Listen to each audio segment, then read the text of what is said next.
ಪಿರಿಯಾಪಟ್ಟಣದ ಪ್ರವಾಸಿ ಮಂದಿರದಲ್ಲಿ ಕರ್ನಾಟಕ ವೀರ ಸಮರ ಸಂಘದ ರಾಜ್ಯಾಧ್ಯಕ್ಷ ವೀರಭದ್ರಯ್ಯ ಸ್ವಾಮಿ ನೇತೃತ್ವದಲ್ಲಿ ಮಾನ್ವಿನಗರ ಘಟಕದ ಅಧ್ಯಕ್ಷರನ್ನಾಗಿ ಸೈಯದ್ ಸಮೀರ್ ಖಾದ್ರಿ ಗುರುವನ್ನ ಸರ್ವಾನುಮತದಿಂದ ನೇಮಕ ಮಾಡಲಾಗಿದೆ.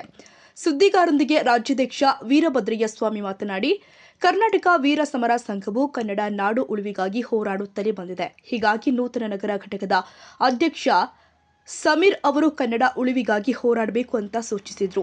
ತಾಲೂಕು ಅಧ್ಯಕ್ಷ ಮಲ್ಲನಗೌಡ ಬೈಲ್ ಮರ್ಚೆಡ್ ಮತ್ತು ನಗರ ಘಟಕದ ಅಧ್ಯಕ್ಷ ಸಮೀರ್ ಅವರು ಒಂದುಗೂಡಿ ಹೋರಾಟ ಮಾಡಿ ಬಡ ಜನರಿಗೆ ನ್ಯಾಯ ನೀಡುವ ಕೆಲಸ ಮಾಡಬೇಕು ಎಂದಿದ್ದಾರೆ.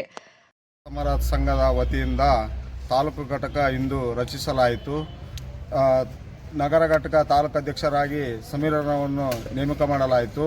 ಅದೇ ರೀತಿ ನಮ್ಮ ರಾಜ್ಯಾಧ್ಯಕ್ಷರು ಹೇಳಿದರು, ನಾಮಫಲಕ ಹಲವಾರು ಇದ್ದಾವೆ, ಇನ್ನು ಅವರಿಗೆ ಟೈಮ್ ಕೊಡೋದು ಉದ್ದೇಶ ಇಲ್ಲ. ನನ್ನ ಪ್ರಕಾರ 1 ವಾರ ಟೈಮ್ ಕೊಟ್ಟಿದ್ದೀವಿ. ಅವರು ಅದನ್ನು ಎಚ್ಚೆತ್ತುಕೊಳ್ಳದಿದ್ದರೆ ನಾವು ಮಸಿ ಬಡಿಯುವ ಪ್ರಯತ್ನ, ದಂಡಾಧಿಕಾರಿಗಳು ಹಾಗೂ ತಾಲೂಕಾ ಅಧಿಕಾರಿಗಳಿಗೆ ಮನವಿ ತಂದು, ತದನಂತರ ಅದಕ್ಕೂ ಅವರು ಏನು ನಮಗೆ ಬೇಜವಾಬ್ದಾರಿ ತೋರಿಸಿದರೆ ಮುಂದಿನ ದಿನ ಇದೇ ಬಸವವೃತ್ತ ಸರ್ಕಲ್ದಲ್ಲಿ ಉಗ್ರವಾದ ಹೋರಾಟ ಮಾಡ್ತೇವೆ.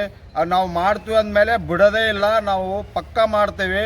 ಇವ್ರೇನು ಅನ್ಕೊಂಡಿದ್ದಾರೋ, ಹುಡುಗರು ಏನು ಮಾಡ್ತಾರೆ ಅಂದರೆ, ಇಂದಿನ ಹುಡುಗರೇ ಮುಂದಿನ ಪ್ರಜೆಗಳು.